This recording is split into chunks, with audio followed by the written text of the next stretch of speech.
Hi folks, welcome back. I hope you've had a nice Christmas, or I hope you've had a drama-free Christmas. It's a nice effect on this fence. It's kind of like really weird, but I like it. I have to do that more often. I kind of feel like I'm in some sort of kind of kaleidoscope. Anyway, I hope you've had a good Christmas. It's quite a pleasant day today, even though it's very cloudy. It's not raining. We've had some good weather regarding burning off those extra calories that we tend to put on when we're not working and when we're kind of stocked up on food and stuff. And so it's just nice to be out again, having a walk. Good opportunity to make a little video. So Christmas has been. I'm never sure about Christmas. I'm not really sort of like a big sort of like fan of Christmas when it comes around. More and more I've kind of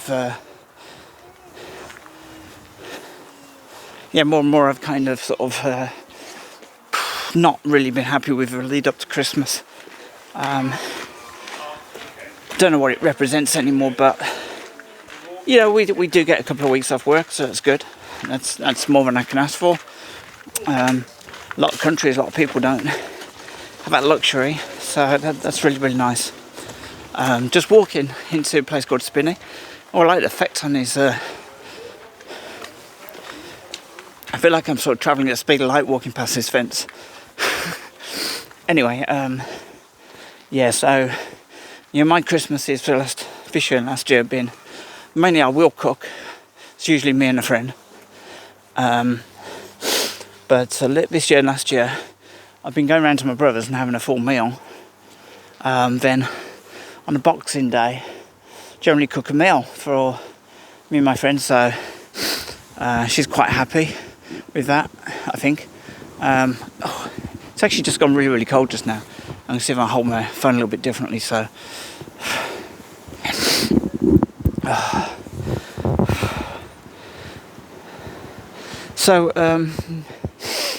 So it was very interesting. My two brothers are very different from each other, I'd say.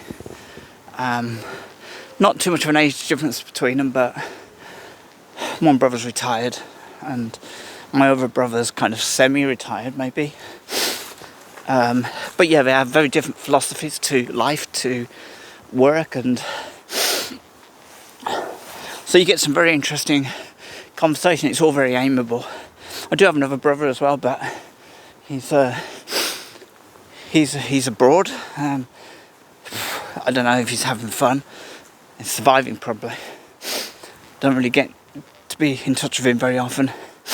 Hopefully he's okay. And it's interesting, my eldest brother, he worries a lot about this other brother who's living abroad, and because it's not in a place where there's many English-speaking people, and because there's a character thing as well with my other brother.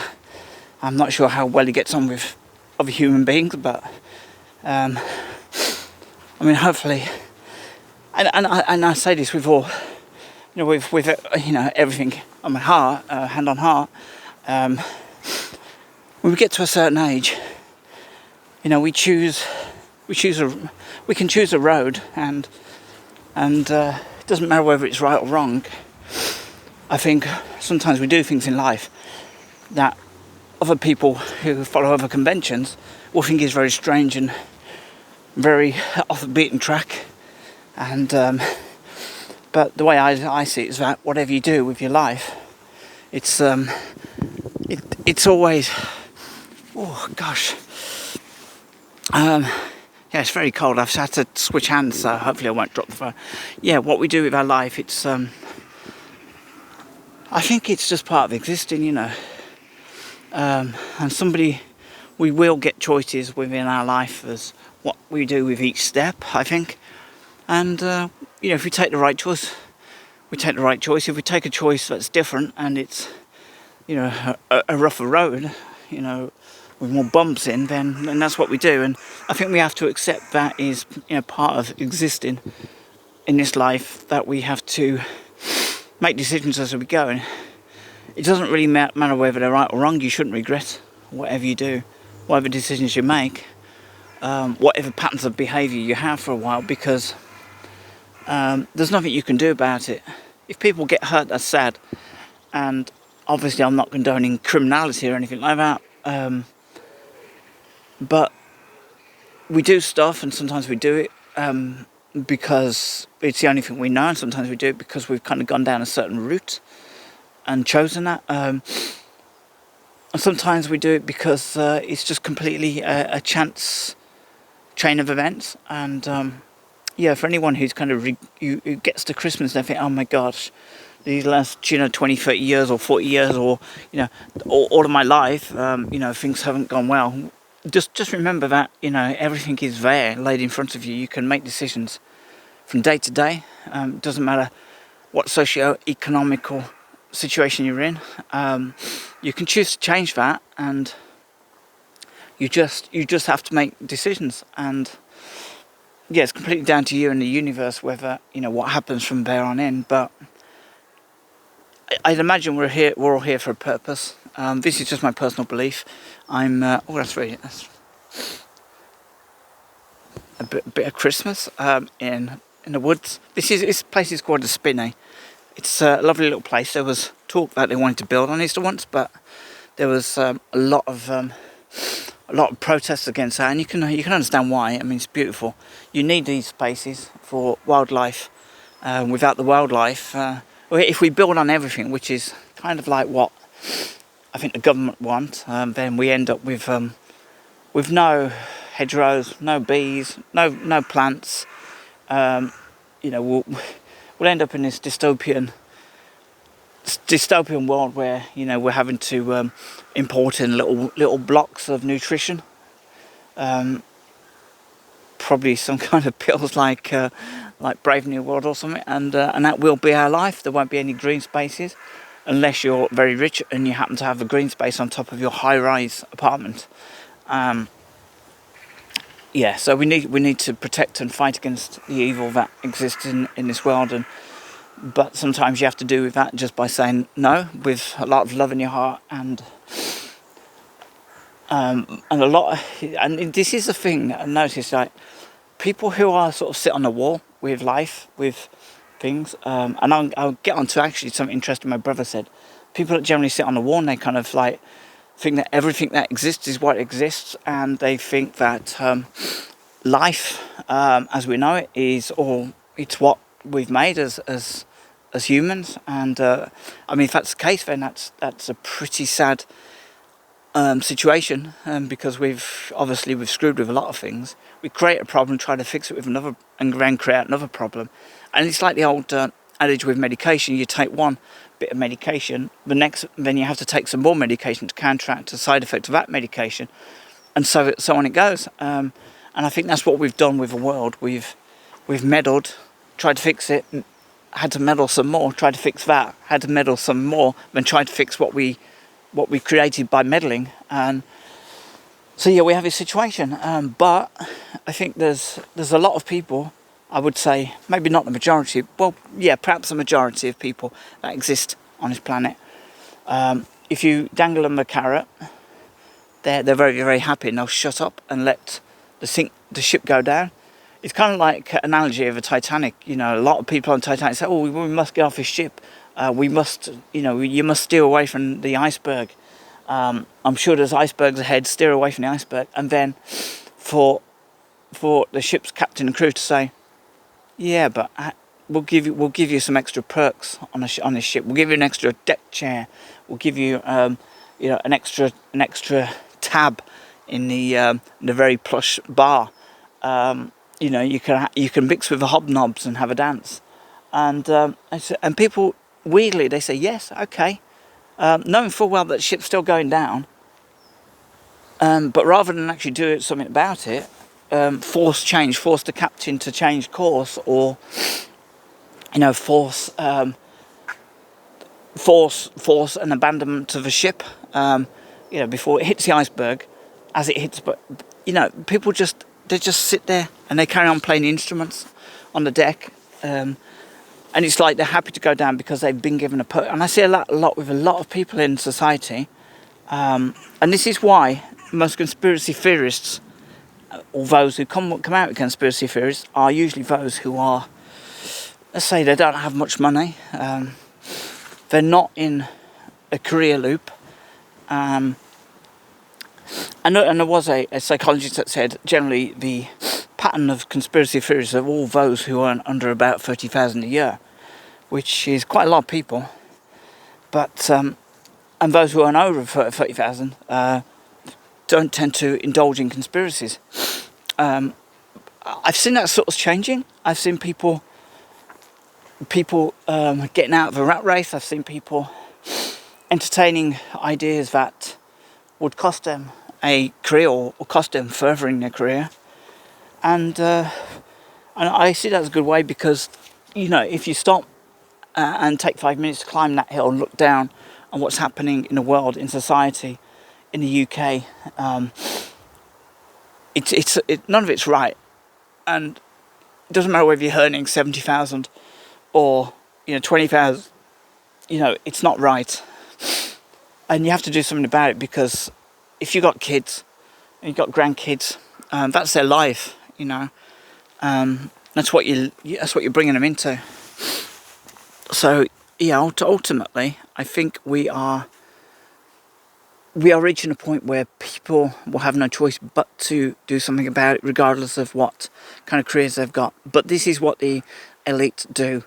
They try and pacify the majority, and they try and divide everybody else. So if you look at social media, it's all about division.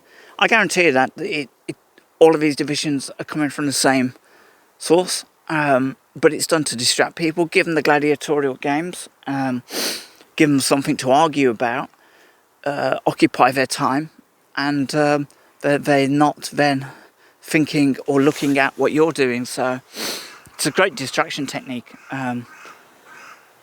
I'm hoping that more people, like what I've experienced this year, will come to a point where we're thinking more about the purity of who we really are, not this kind of murky, muddy, oily mess we've been dropped into as babies, born into. We're thinking more from the heart, and we're thinking more spiritually. I don't mean organised religion. I think and people are going to probably attack me if I say this, but I think organised religion is part of the problem. It's part of a control mechanism that we've endured for thousands of years, maybe more than 2,000 years. There's always something, and right now it's worse as it's ever been. Most arguments and fights are through religion, some form of power, but it's another form of control. And I think this is going to come across as really, really wacky, but something my brother said the other day. I was talking about some various individuals that I know. I won't say through how I know them, but when you know a big group of people for a while, for a good while, and there's a couple of those people who you just really can't put your finger on. It's like unless you talk to them, they don't say anything. But if you do talk to them, they give you information. But it's very, very much, I'd say it's kind of robotic, but it's kind of a cross between Alexa and it's just really weird. And it's just like they're going through their life on this. They're kind of like, how to say it? So most of us a lot of us will kind of live our lives like that, we'll bob along and dip in, and we're very sociable. But these people just seem to kind of flatline along the bottom. They survive, and usually they do quite well in careers and stuff. But there's something utterly dead about them. And I was telling my brother about some such people, and he referred to this. As he called them NPCs. I said, well, what's an NPC? And my brother said it's a non-playing character. And I thought, wow, because my brother's always been quite militant, but militant in an angry way, not in a in a philosophical, spiritual way, but he's definitely changed a lot over this last couple of years. And yeah, he said that these people, they exist in life. You can talk to them, they'll talk back to you, but you get that distinct feeling there's nothing else there. And I said, but what do you mean by non-playing character? And he explained that in the video games. Now, my knowledge of video games, modern video games, is pretty much nil. But I do remember some of the old video games of the 80s, and a non-playing character would be like a peripheral character, maybe in a crowd, maybe somebody cheering something on, maybe just someone passing. And then there'll be playing characters, ones that you know, you're playing character, and there'd be playing characters that you'd have to maybe fight against. You know, if you was playing a shoot 'em up game, or you know, a lot of the games in the 80s were like some kind of like karate going on, and they were all very, very fun games. But I understood what he meant. So these characters are peripheral characters that just, they're there to kind of pad out human life.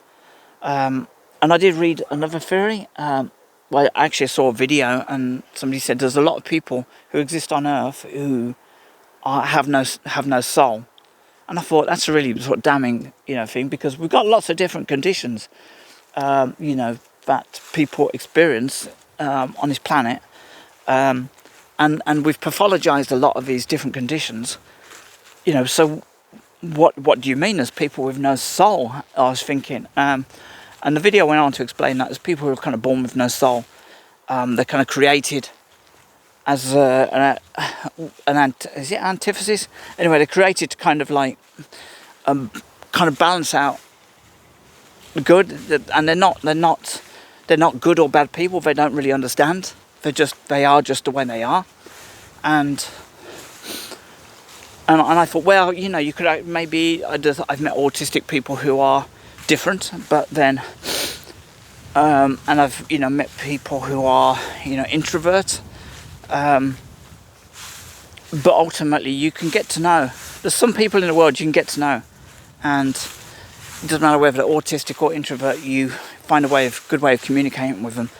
But I agree, and based on, you know, I meet a lot of people, based on that, I think there are some people that they're just dead. There's nothing about them. They are robots. And sometimes, I mean, I used to joke, because, you know, I'm pretty sure that when people, you know, finish for the day, they kind of go and have an oil bath, because, you know, to lubricate the joints and recharge themselves. They probably power down. I'm definitely 100% sure that there's people who are not of the same making as you or I. And again, you know, this is crazy. This is going into David Icke, going into the realm of David Icke. But definitely, I've seen people, you know, I've seen people who are unconventional and not part of society, who are full of life, and they are, you know, to me, they are proper human beings. I've also seen people who exist, they function, they get on, they're very mechanical, they're ruthlessly efficient when they need to be. They don't generally think for themselves, they don't generally have any ideas about the world they live in. It's as if they are just existing to perform a role of just to kind of pad life out for the rest of us. I'm not even sure what I mean, but they just exist, and it's bugged me for quite a while. It was a bit of a joke for a while, but I think I'm seeing these people for who they really are.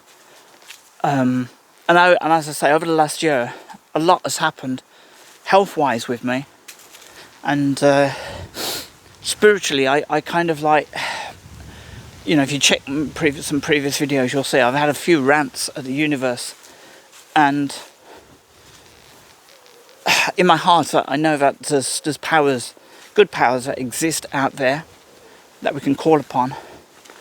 But in delving more into the spiritual side of things, what I've realised is that not everybody's made the same, and that there's a big fight going on now between, you know, light and dark.